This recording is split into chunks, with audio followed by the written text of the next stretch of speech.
Miss Linton, and this is 7th grade review. Say hi. Okay, so we have 10 ginormous topics that are going to show up on this test. So hopefully you've been reviewing as you go along.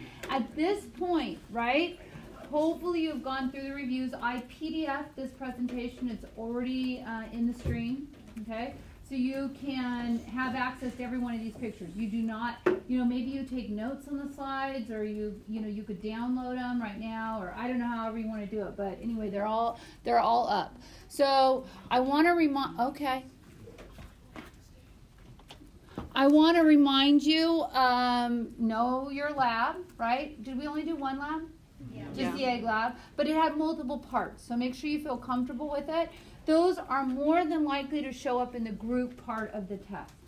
So talk about it with your team. Feel like an expert on all sections of that. Know your additional objectives. You know you're going to get 5 points on additional objectives or whatever. Know your terms. Be comfortable with the terms that we went over in class, and obviously know your group shared notes. Also remember input and output studying, right? Input is what? Input is what? Input studying is like reading your notes, reading your group shared notes, reading the textbook, watching a review video. That's input studying. Where it's really golden is if you do the output studying. Output studying is you are writing things down or responding or creating. I personally, with the amount of time that you have between now and when your test is, I would probably, the way I'd approach it is I take each set of group shared notes and I'd skim them, real quick. Maybe I read the summary in the at the end of the chapter in the book, and then I would go right to output study. I would get a piece of paper out and I would number and do all the odd ones first, and I would put myself in a testing situation. I'd put my phone away so I don't touch it. I would put myself in an whatever reminds you of the classroom, at a desk that you can't look at anything, and I would answer all the odd questions for, chapter 1 or whatever, and then I would grade it. Don't be flipping back and forth. Commit to your answers. Go to the back of the book, grade it. If you got, let's say, a 75% on that practice test, then go reread the group shared notes. Skim the chapter, look at some more things, and then try it again and see, this time instead of doing all the odds, you would do all the evens. Exactly. If you do that, I imagine it would take you maybe 20 minutes a chapter, right? Does that sound about right? Yeah. Okay, and then you have part of chapter 27. Definitely don't hold yourself to everything for 27, because remember, we only did like the first section of it. So as soon as it's talking about things we haven't discussed, like fossils, that's coming up later, then, don't answer those questions and don't hold them against yourself, right? But the other chapters, 1, 2, 3, and 4, we covered everything in those chapters, right? That would be a good strategy. So just reminder, and maybe what you can do is take notes on what it is of these things that maybe you need to go over and what level you need to go over it, like small, medium, large. Like, hey, I feel pretty comfortable with this. I'm going to give myself a small. I'm just going to look at it. Medium, I'm halfway. Large is, I don't understand this at all, and I need to spend a larger amount of time on it. I don't know, strategy. Okay, but look at your plate structures. This you learned last year, so this should be pretty familiar, right? So we know the key thing here, we know about the core, and in the core we have a lot of heat, right? What did we say the heat comes from in the core? Pressure, what else? Radioactive decay, and from the original formation, yes? And then that heat is going to generate, here in your mantle, you're going to get what? Convection currents. That becomes significant because what's sitting on top of those convection currents? The plates. Yeah, and the plates are moving. And what are the two types of plates we have? Oceanic and continental. Okay, so things are going to happen. If you go away from each other, it's going to make a big crack. Okay, if you go towards each other, if it's two continents, you're the same size, you're probably going to build a mountain. If it is an oceanic crust meeting a continental crust, then the oceanic crust is going to go under subduction zone, right? And that's why you have newer continental plates, newer oceanic plates and older continental plates. So we talked about that. Here you can see that movement in this picture. Again, all of these pictures are PDF'd and in the stream. Yes, Google Classroom. Oceanic and oceanic makes mountains too. Well, oceanic and oceanic, probably somebody's going to win or somebody's going to lose, and you could make like an island chain if they both, just keep coming towards each other, or you're going to make some big trench if they go away from each other. Okay, and then transform boundary is the one we feel here, right, in California especially because we have the Pacific and the North American plate heading in two different directions and a few things that get in the way of their movement. All right, we talked about evidence for plate tectonics. We talked about how if you look at the crust that's hardening in the oceanic crust, that we know that the poles have reversed over time. So that means when they crystallize there, that you're going to see the way the crystals are going in opposite directions. And so you can see, oh, it must be new crust, and then this must be new crust because it goes back and forth. You can tell how old it is. You can date it. We looked at how all the continents fit together as a supercontinent Pangea, right? Like a puzzle piece. You can see continuity of fossils amongst those. So this is all pieces of evidence. Next, we looked at how the Earth, the structures of the Earth have affected the life on the planet, and then the life in turn has affected some of the structures as well. So they both are giving feedback to the other, changing things. We talked about the origin of life, and we talked about how the early atmosphere was reducing, so there was no free oxygen on the planet. This could be a good TikTok, those steps, those ladders, this. Wouldn't that be good? Would that be helpful for you? Yes. Okay, should we just do it right now? Yes. Yes. While we're reviewing, and then just hit stop, because I want to keep going. I don't want to spend any more time on it. Okay, thank you. Go away. How many followers do you have now? Right now,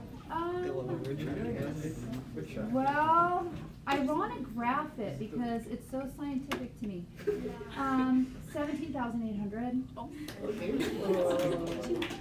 She's good. Sorry, right here. Okay, let's see if we can get this in just one quick take so we can keep reviewing, okay? No, you're good. Only your computer and your phone.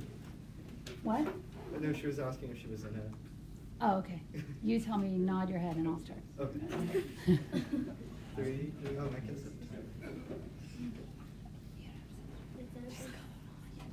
3, 2, 1. Okay, so we're reviewing for a test, and we're looking at the early Earth. How old is the universe? Do you remember? 14 billion. And how old is our planet? 4.6. Right, and so some of the early gases that you saw on the Earth came out of what? Are similar to what came out of what? Volcanoes. So if we're going to say, how could life have evolved? We look at what?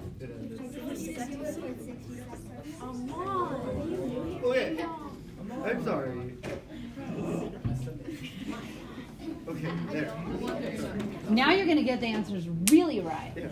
Oh, sorry for this delay. Here. Well, it's part of the review, so we're just going to let it ride. Okay. You tell us.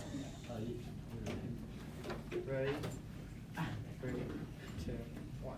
All right. Evolution of life on the planet, reviewing for our test. So the first thing I want to ask you is, how old is the universe? 14 billion. And how old is the planet? 4.6. And the gases we saw early on the planet could have come out of what? Volcanoes. And here they are. And then when we look at the steps of life of how a cell could have evolved, the first thing is we have inorganic molecules that we just talked about. Energy to go from inorganic to organic molecules.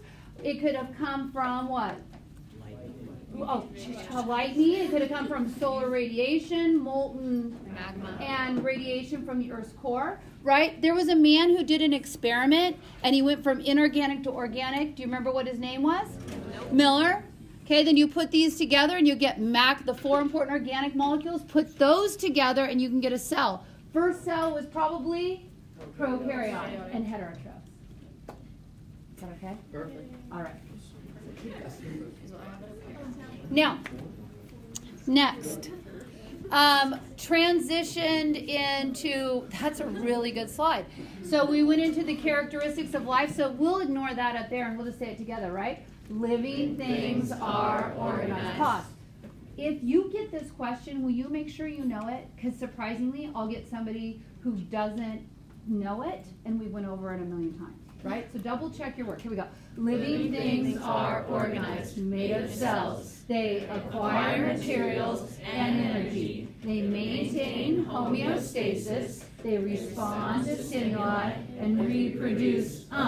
They grow and develop, and they adapt and die. And when we say living things are organized, made of cells, let's review how that goes. How are they organized? Atoms, molecules. What did I do for, oh, I did in parentheses. Thank you. I saw our hands. I'm like, oh yeah, here we go. Atoms, molecules, organelles, cells. And why do we do this? We're life forms. Okay, cells. And do all cells have organelles? No. Who doesn't? Prokaryotic. Prokaryotic. Give me two domains that don't have organelles. Archaea and bacteria. You're so smart. Okay, organelles. Here we go. Cells, tissues, organs, organ systems, organisms, population, community, ecosystem, biosphere. Y'all get louder at that part. That's good. Okay. All right, that's that. We already did it. Okay, so we talked about the three domains. Bacteria and archaea have something in common. What are they? Both prokaryotic. They are both prokaryotic. Okay, and who's older, bacteria or archaea? Archaea. The Wait. name sounds like they're older Bacteria. because arc means like ancient, but that's a lie. Pantalones and fuego. So it was just misnamed. Really, the oldest one is bacteria. Now, what do we say about archaea, though? They're called what? Where do they live? Extremophiles. They're extremophiles. Yeah, they live where it's really salty or hot or really low pH. And then on eukarya, remember we learned the four kingdoms. Do you remember the classification we learned? Domain what? Kingdom, phylum, class, order, family, genus, species. Okay, the mnemonic was, did King Philip come over for good soup? Right? Say it one more time. Domain, kingdom, phylum, class, order, family, genus, species. Good. Okay. All right. We then started talking about the scientific method. We said first you need to make what? Observations. Okay, then you ask a question. In our lab write-ups, what do we call those? No. Driving questions right at the top, right? And then number 3, we need to do some research. That's like your background on your labs. I know it says click data there for that. I don't know why. I didn't draw it. Okay, but you do research. Then you write your hypothesis. Do you remember the 2 types of hypotheses? Null and research. Which one is, this has no effect whatsoever, independent, dependent, null. And then research is written like what? If, then, because. Perfect. Okay, so we write our hypothesis, then we do our experiment. Okay, and then we do our analysis, and then we make our, remember, claim, evidence, reason, and then we do our conclusion. Good. And then we talked about independent and dependent variables. Which one is the data? Dependent. Dependent data. You independently set the variable. I know you know the right answer. Right? Yeah, okay. You decide what gets tested. That's the independent or experiment. Okay? The data dependent, okay, if you change the independent variable, you could change the dependent variable. That's what you're saying is going to happen if you write a research hypothesis, right? A null hypothesis says there's no connection between these two. Right? What do we use to analyze data if we're like, does this support my hypothesis or disprove? Chi-square test, the math. Good. Okay. All right. Then we went to the atom. So let's quickly do the atom story. Ready? The atom story. Atoms are made of protons, neutrons, and electrons. The protons and the neutrons are in the nucleus, atomic mass. The electrons are in energy levels 2, 8, 1832. 8, 8, 8 is great octet. So, what do you call this? Proton. Good, but what do you call it on the periodic table?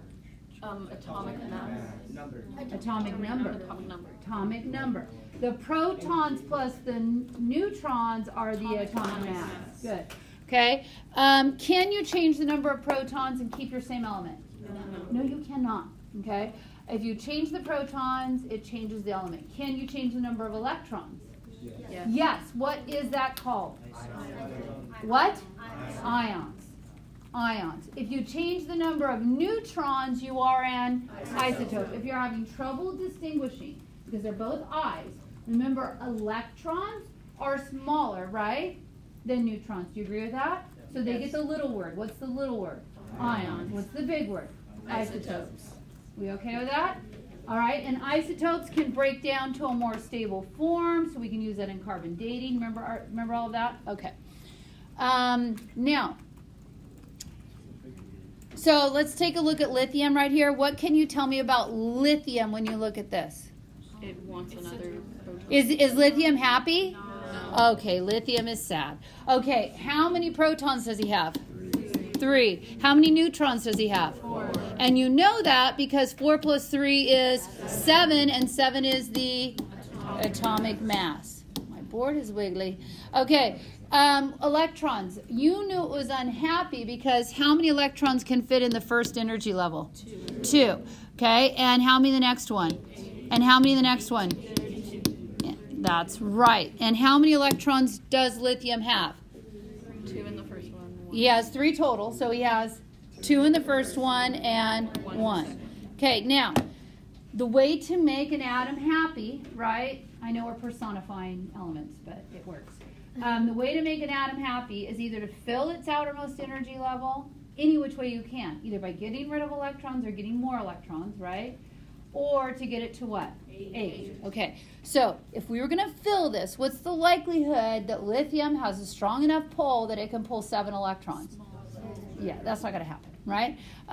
Could he share with somebody who has 7? Yes. He could share with somebody who has 7 valence electrons, and then the 7 is happy, and the lithium is happy if he shares. What kind of bond is that if he shares? Covalent. Covalent. Yes, more than likely. Yeah, if he ditches his electron, then lithium will have a what? Ionic bond. Yeah, and he'll have a positive charge because he'll have one more proton than he has what? Electron. And then we look to see at those patterns on the periodic table. Remember, periods are the horizontal because you got to lay down. And then on the vertical, those are groups. And people in their groups all act the same way, right? And they're little cliques, they're little groups. And so right here in this group, every one of these, hydrogen, lithium, sodium, potassium, has 1 valence electron. So they all behave the same way, right? They're either ditching their 1 or they're sharing with somebody else. Okay? And then when you look at the periods, they're in the same energy level. So hydrogen, helium are in the first energy level because the first energy level can hold up to 2. Okay? And then this whole period right here is in the second, and then the third and the fourth energy level. You okay with that? Yeah. All right, we talked about bonds. We talked about covalent. When you share in pairs. If I share 1 pair of electrons, that is a what kind of bond? Single bond. If I share 2 pairs of electrons, it's a double bond. Perfect. If I choose not to share, if I ditch or steal, then it's going to be a charge on the 2 atoms, and they will be what to each other? Attracted. Good. There's another kind of bond. There's actually many different kinds of bonds. What was the other bond we talked about? Hydrogen bonds. Good. And hydrogen bonds come about because water is a polar molecule. Okay? Because in any one water molecule, oxygen is more electronegative than hydrogen, so oxygen has a stronger pull. Okay? Oxygen has a stronger pull on the shared electrons, so oxygen becomes partially negative and hydrogen becomes partially positive. okay? And so as a result of that unequal sharing, then when one water molecule interacts with another water molecule, the partial negative of one water molecule's oxygen could interact with the partial positive of a totally different water molecule's partially positive hydrogen. And that's what forms hydrogen bonds. It's like all the water molecules are holding hands and they are stronger, what? Together.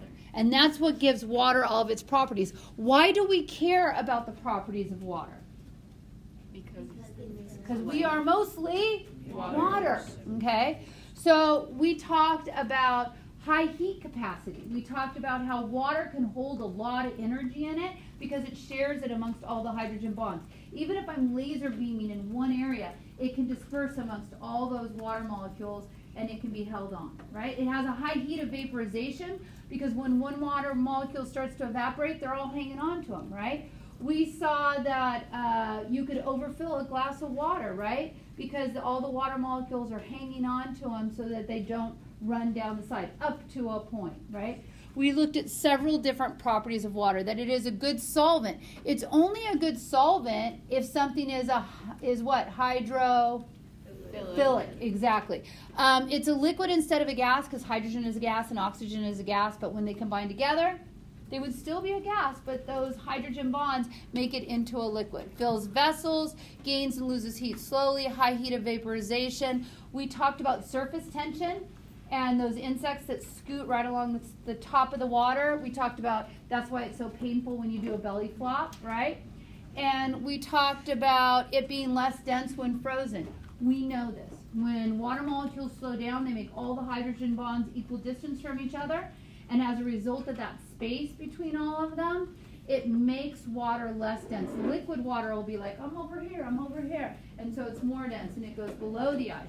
This is good because in bodies of water, ice will float and then become an insulating layer to the life below it. You okay with that? Okay. Next, we talked about pH. If you have a low pH, then you are what?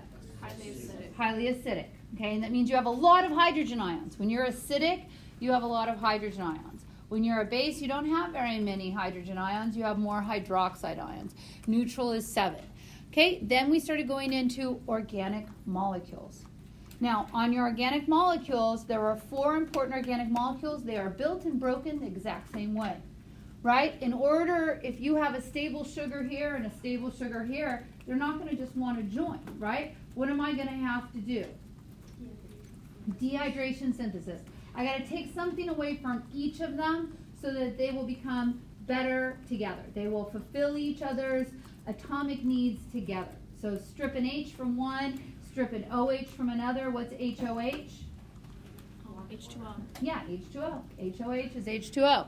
Okay, and so, carbon can make 4 bonds. You know why. Okay, so dehydration synthesis, an OH from one, H water, boom. Now you have a covalent bond between those 2 monomers. The opposite of dehydration synthesis is what? Hydrolysis. Good. Okay, and breaking them apart. Then we went over the 4. We said you usually need an enzyme to make those happen, right? You know, it could happen, but it would be very, very slow without an enzyme. We're going to be talking about enzymes next unit. Building the bricks for carbohydrates are sugars. We looked at disaccharides. We also looked at polysaccharides, and they fall in 2 categories. They're either structural, like cellulose, or it's for energy storage, like glycogen. Okay. We looked at lipid structure. Remember, lipids are funky, right? Because it's not like they have a single brick. Lipids, you have the category of fats, which is a glycerol molecule and 3 fatty acid chains, right, that are put on there. Or you have, and I have more about that. What was the difference here? Saturated, unsaturated fats. Where do I get, today's the fast day. When you have animal fats, all the chains are saturated, no double bonds, and so they stack and they become a what at room temperature? Solid.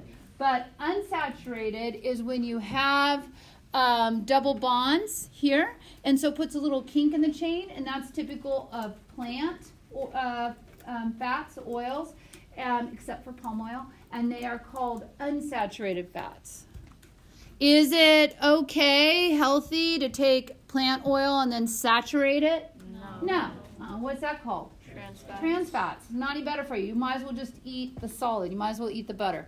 Okay, we looked at a modification of a fat being a phospholipid, where you remove one of the fatty acid chains and replace it with a phosphate group. And now we know, right? We looked at these, remember? They're amphipathic. I don't know, did I teach you that word? Okay, so you have the polar head that is hydrophilic and the non-polar tails, which is hydrophobic, which is in the middle of the membrane. Okay? Then the other category of lipid was steroid. And steroids, these are all carbons. They are rings of carbon. How many rings? 4. Are these also in cell membranes? Yes. Are carbohydrates in cell membranes? Yes.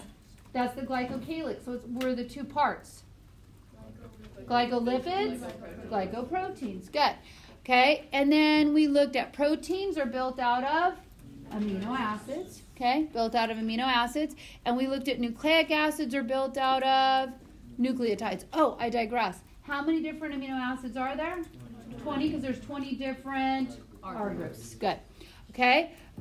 Nucleic acids like DNA, RNA, and ATP are built out of nucleotides, base, sugar, and a phosphate. Good.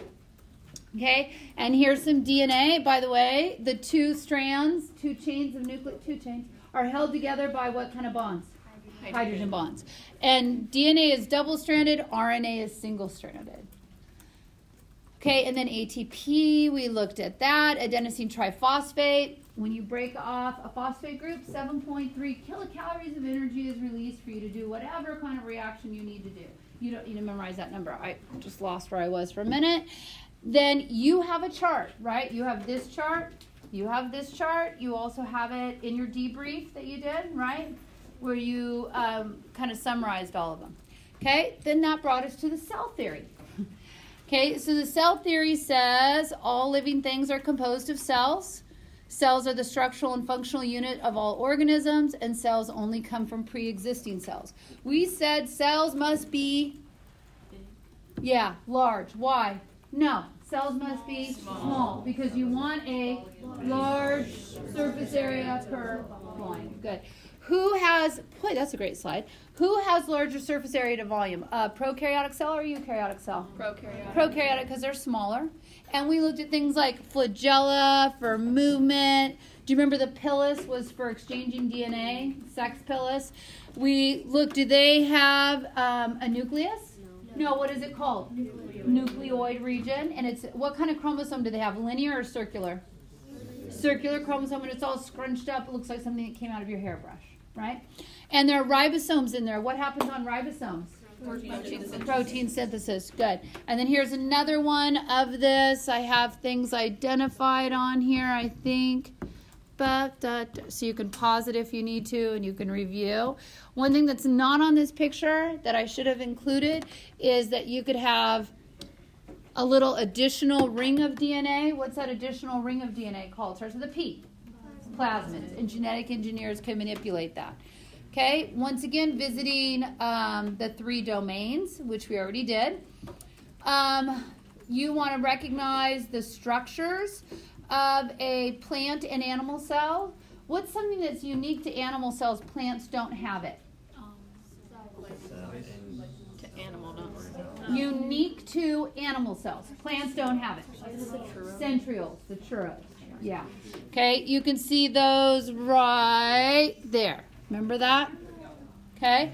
And I would encourage you, because we're running out of time here, so I would encourage you, get a diagram that has like structure and function and just kind of go through and review each of those, right? So that's something you could do is like if I asked you, powerhouse of the cell, process, package, and distribute, photosynthesis, cellular respiration, mitochondria. That's what it means by powerhouse of the cells. You're going to learn that next year. Okay. What if I told you this is the multi-purpose room, storage, excretion, support, vacuole, decides who goes in and who goes out, control center, stomach, sounds like you know it. So just review, a couple diagrams on that. Then that brings us to cell membranes. Cell membranes, we looked at 3 of our 4 important organic molecules that are found there. Carbohydrates. What? Proteins. What else? Lipids. Good. And we looked at how can things get across the cell membrane. It can go what? Through the phospholipid bilayer, and not if you're large or charged. You can use a channel or a carrier or a whole membrane or bulk transport, endocytosis, exocytosis. What are the 3 types of endocytosis? Okay, phagocytosis, kenocytosis, and receptor-mediated. Good. Okay, now let's talk about protein functions while we're here. They can be channels, carriers, cell recognition, receptors, enzymatic junctions. Perfect. Okay, we then talked about both passive and active transport. Passive does not require any energy. It can either go through the phospholipid bilayer or using a channel or a carrier. Going with the concentration gradient, going from a higher concentration to a lower concentration. Or if it's active transport, it requires energy. You could do a sodium-potassium pump, or you could do whole membrane endocytosis because you're moving the whole cytoskeleton around. Yes? Then that brought us to osmosis. Osmosis has 3 parts to it. I can't believe we are hitting 5 chapters in 35 minutes. Osmosis is the diffusion of water across a semi-permeable membrane. This side over here, side A, side B, who has the most solute in it, A or B? B. So we call that, oh shoot, it's labeled, hypertonic. And the other one relative to it is hypo. But remember, you could have one relative to another, right? What is one's hypertonic relative to another one? It could become hypotonic, yes? Okay, good. And then we did that. We reviewed what would happen to cells. If you took a red blood cell and put it in a hypotonic, this is isotonic, but if you put it in a hypotonic solution, water must flow from the hypo. So if the solution is hypotonic, that's saying your red blood cell by default is hypertonic. So water would flow in and it would burst. Good. Okay. And if you put it in a hypertonic solution, water must flow from the hypo. So it would flow out, right, out of the cell and into the hypertonic solution. And then we did endocytosis and exocytosis, which we already reviewed. The end.